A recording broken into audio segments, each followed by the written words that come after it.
నగర జీవిని వేధిస్తున్న నిద్రలేమి. పూర్తి వివరాలకు చదవండి రేపటి సాక్షి హైదరాబాద్ ఎడిషన్.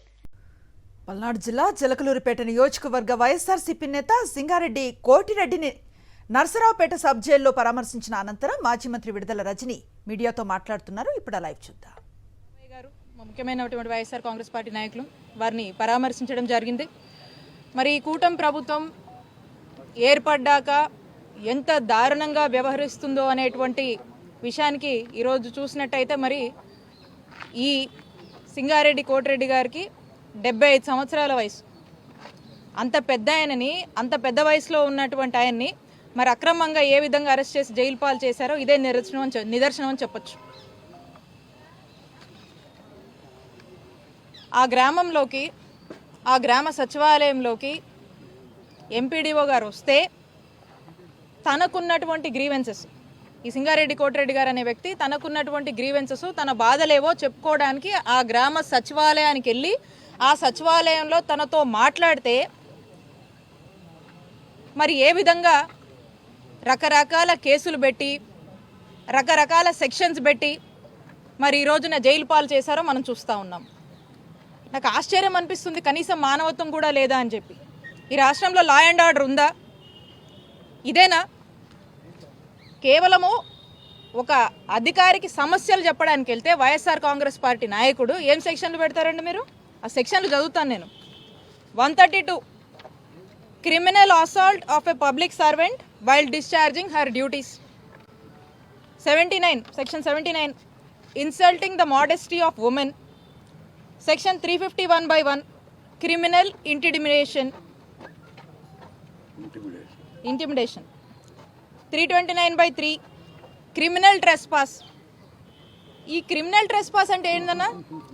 ఈ క్రిమినల్ ట్రెస్పాస్ అంటే ఎక్కడైనా ఒక ప్రైవేట్ ప్లేస్లో ఏమైనా అని హరాస్ చేస్తే ఇంకేదన్నా అయితే క్రిమినల్ ట్రెస్పాస్ అంటాం. కానీ ఇక్కడ క్రిమినల్ ట్రెస్పాస్ ఏంటి? ఒక గవర్నమెంట్ ప్లేస్లో ఆ గవర్నమెంట్ అధికారితో తనకున్న గ్రీవెన్సెస్ వెళ్ళి ఈ నాయకుడు చెప్తే గవర్నమెంట్ ఆఫీస్లో క్రిమినల్ ట్రెస్పాస్ అంటారు దీన్ని. ఏంది ఇది? గ్రీవెన్స్ చెప్పుకోవడానికి వెళ్తే కూడా ట్రెస్పాస్ అంటారా? ఏంది సెక్షన్? ఒకసారి ఆలోచన చేయాలి అందరూ. అలాగే 119/1 గ్రీవియస్ హర్ట్. గ్రీవియస్ హర్ట్ అంటే ఏంటి? అంటే కొడితే, ఆఫీసర్ని కొడితే ఆవిడ బాగా సీరియస్గా హర్ట్ అయ్యి లేదా బ్లడ్ ఇంజురీసో లేకపోతే ఏదన్నా అయితే ఏమంటారు? గ్రీవియస్ హర్ట్ అంటారు. అంటే మాట్లాడితే కూడా ఆమెను కొట్టారని, ఆమె గాయాలైనట్టు ఏం పెడుతున్నారు? ఏం సెక్షన్లు ఇవి? ఏంది ఇది అసలుకి? అసలు ఏం చేస్తున్నారు? ఇవా సెక్షన్లు. ఇక దీనికి పైగా SC ST అట్రాసిటీ సెక్షన్స్. అంటే ఒక ఆఫీసర్కి తన బాధ చెప్పుకోవడానికి ఒక 75 సంవత్సరాల వయసులో ఉన్నటువంటి పెద్ద మనిషి, వైఎస్ఆర్ కాంగ్రెస్ పార్టీకి సంబంధించినటువంటి ఒక నాయకుడు వెళ్ళి తన బాధని చెప్తే ఇవాంటి సెక్షన్లు, ఇన్ని సెక్షన్లు ఏంటండి? అసలు ఏంటి ప్రభుత్వం అసలుకి? అంటే ప్రభుత్వ ఆఫీసర్లకు మనం ఏమీ చెప్పుకునేటువంటి స్వేచ్ఛ ఈరోజు కామన్ మ్యాన్కి లేదా? అంటే వైఎస్ఆర్ కాంగ్రెస్ పార్టీ వాళ్ళు నోరెత్తి వాళ్ళకున్న ఏ సమస్యని, ఏ బాధని ఏ ఆఫీసర్కి కూడా చెప్పుకునేటువంటి స్వేచ్ఛ మాకు లేదా? పెడితే ఈ సెక్షన్లో పెట్టేవి. ఒకసారి ఆత్మవిమర్శ చేసుకోవాలి. ఒకసారి వాళ్ళ యొక్క మనస్సాక్షిని వాళ్ళే ప్రశ్నించుకోవాలి. నేను అర్థం చేసుకోగలుగుతున్నా, కానీ ఇంత దారుణమా? అంటే ఎక్కడి నుంచో ఒక రాజకీయ నాయకుడు ఫోన్ చేసి ఇలాంటి ఈ సింగారెడ్డి కోటిరెడ్డి నా టార్గెట్, అరడజన్ కేసులు పెట్టుకుంటారో, డజన్ కేసులు పెట్టుకుంటారో, ఏం సెక్షన్లు పెట్టుకుంటారో పెట్టుకోండి, తీసుకొచ్చి లోపలేయండి అని ఒక ఇన్స్ట్రక్షన్ ఇస్తే ఆ ప్రెజర్కి పోలీసులు ఈ విధంగా, అధికారులు ఈ విధంగా సెక్షన్లు పెట్టి జైలుకి ఇరుస్తారండి? ఇదెక్కడ న్యాయం? ఇదెక్కడ సంస్కృతి? ఇంత చెడు సంస్కారానికి, ఇంత చెడు కల్చర్ని మీరు ఎందుకు ఎంకరేజ్ చేస్తున్నారో నాకు అర్థం కావట్లేదు. ఇళ్ళకాలం ఇదే ప్రభుత్వం కాదు. నేను హెచ్చరిస్తున్నాను ప్రతి ఒక్క ఆఫీసర్లని, ఎల్లకాలం ఇదే ప్రభుత్వం కాదు.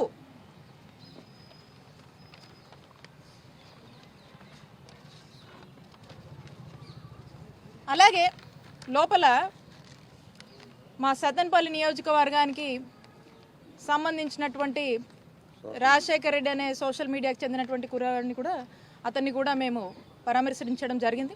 అతను కూడా ఇదే బాగా చెప్తా ఉన్నాడు. ఎక్కడెక్కడి నుంచో కేసులు పెడుతున్నారు, ఎక్కడెక్కడి నుంచో ఏవో సెక్షన్లు అంటున్నారు, అసలు కనీసం నాకు సంబంధం లేని వాటిలో కూడా నన్ను లాగుతున్నారు ఏంటని చెప్పి అబ్బాయి చెప్తా ఉన్నాడు.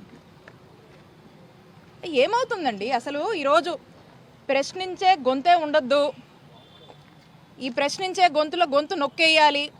వైఎస్ఆర్ కాంగ్రెస్ పార్టీలోని సోషల్ మీడియా చాలా యాక్టివ్గా ఉంటుంది. ఈ ప్రభుత్వము ఏవైతే మోసపు హామీలు ఇచ్చి సూపర్ 6 అని అవ్వని ఇవని చెప్పి మరి ఏ విధంగా అధికారంలోకి వచ్చారో, వాళ్ళు అధికారంలోకి వచ్చిన దగ్గర నుంచి కూడా వాళ్ళు మాట్లాడినటువంటి మాటలు, వాళ్ళు చెప్పినటువంటి మేనిఫెస్టో, వాళ్ళు చెప్పినటువంటి సూపర్ 6ల మీద ఏమాత్రం కూడా దృష్టి పెట్టలేదు.